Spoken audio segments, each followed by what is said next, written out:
भगवान बिरसा मुंडा जी का जयंती का पावन दिन था। उसके एक दिन पूर्व 14 तारीख को माननीय प्रधानमंत्री जी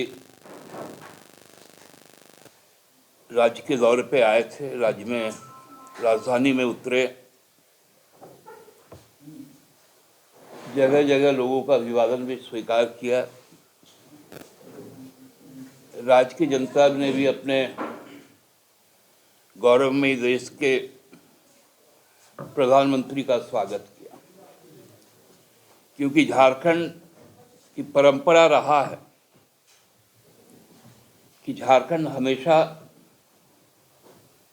यहाँ आने वाले लोगों के साथ एक आत्मीय संबंध बनाता है और स्वागत में किसी भी तरह की कोई त्रुटि ना रह जाए, इस पर बहुत सतर्क रहते हैं।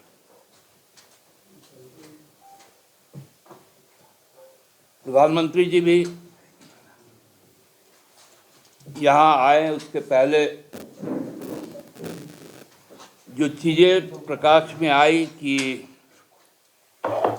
शायद इस राज्य का कोई विशेष रूप से वो उपहार देंगे, क्योंकि अपेक्षाएं उनसे बहुत थी। लेकिन कहीं ना कहीं जब उनके वापसी के बाद राज्य में एक निराशा का भी माहौल बना। पिछले साल इसी 15 नवंबर को भारत सरकार के द्वारा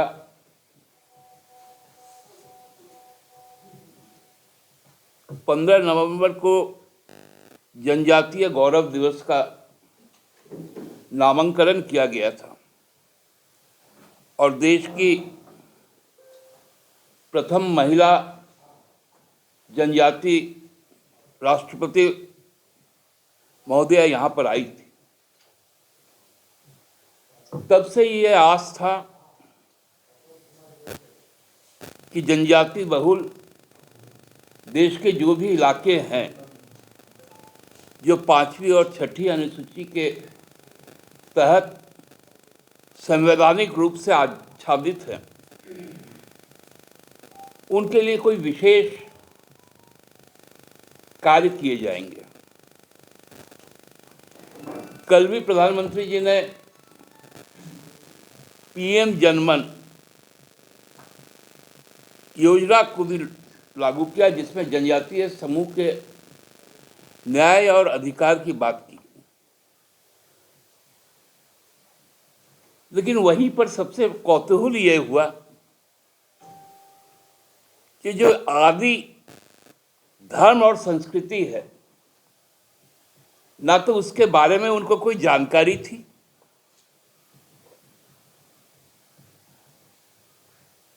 ना ही जनजाति समूह के प्रति सच्ची कोई भावना थी।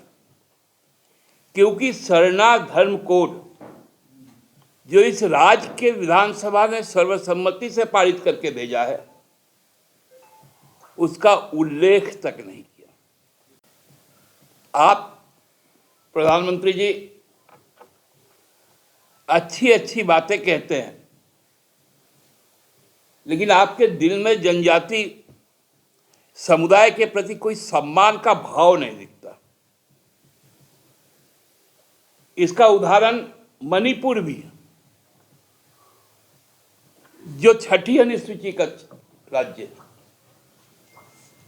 आप ना मणिपुर गए, ना मणिपुर के लोगों के साथ संवाद स्थापित किया,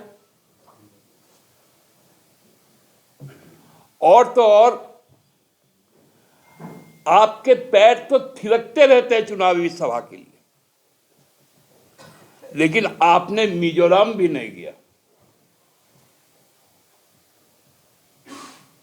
वो भी 6ठी अनुसूची का क्षेत्र है, जिसमें 40 विधानसभा क्षेत्र में 39 सीट जनजाति आरक्षित है।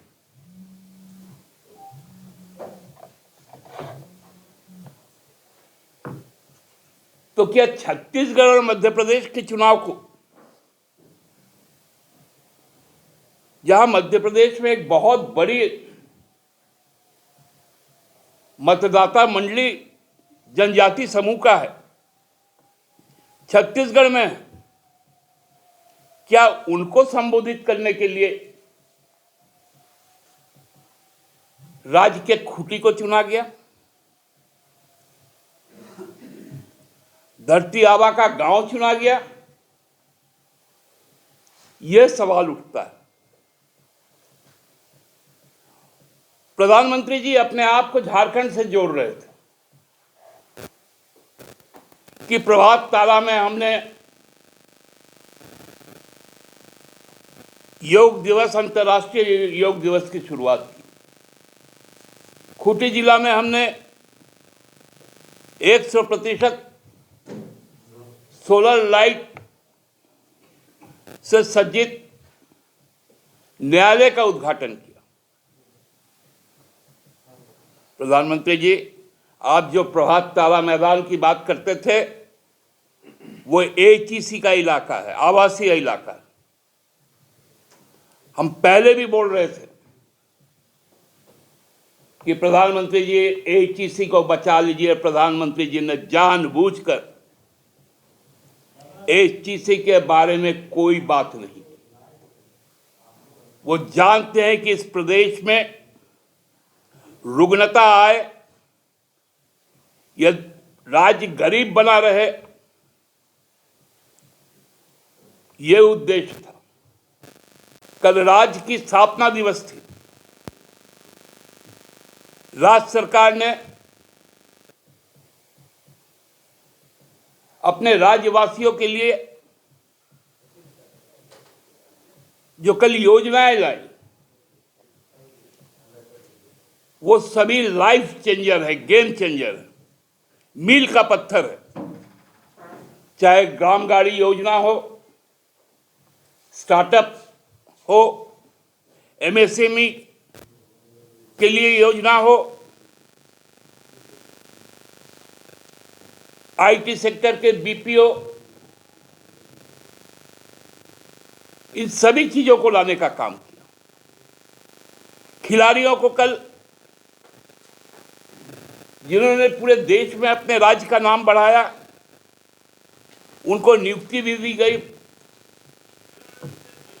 और उनको सम्मानित भी किया गया।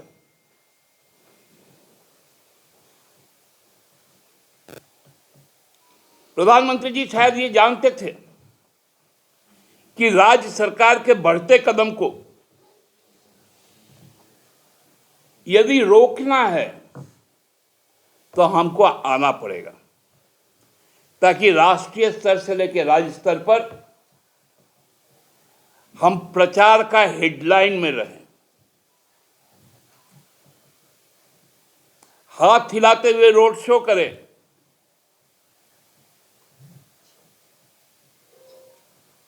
तो क्या फोटो शूटिंग के लिए और राजनीतिक कारण के लिए झारखंड के स्थापना दिवस को पिछले बार भी राष्ट्रपति की स्वीकृति मिलने के बाद भी राष्ट्रपति नहीं आई, इस बार भी ऐसा किया गया कि ताकि पूरा आधा दिन राज्य प्रधानमंत्री की वंदना की, कोई बात नहीं। लेकिन उन्होंने एक बात कही कि हम चुनाव में जाए तो राजनीतिक लड़ाई लड़े, लेकिन जब राज्य में शासन करे तो विकास की बात करें। तो माननीय राज्यपाल जी को ये बातें तो जरूर बतानी चाहिए थी, क्योंकि रात भर उन्होंने मेजबानी की थी प्रधानमंत्री जी का कि एचईसी के संबंध में बता दीजिए, सरना धर्म कोड के बारे में निर्णय ले लीजिए। मिजोरम, मणिपुर, अरुणाचल, नागालैंड, वहां की स्थिति को आंक लीजिए।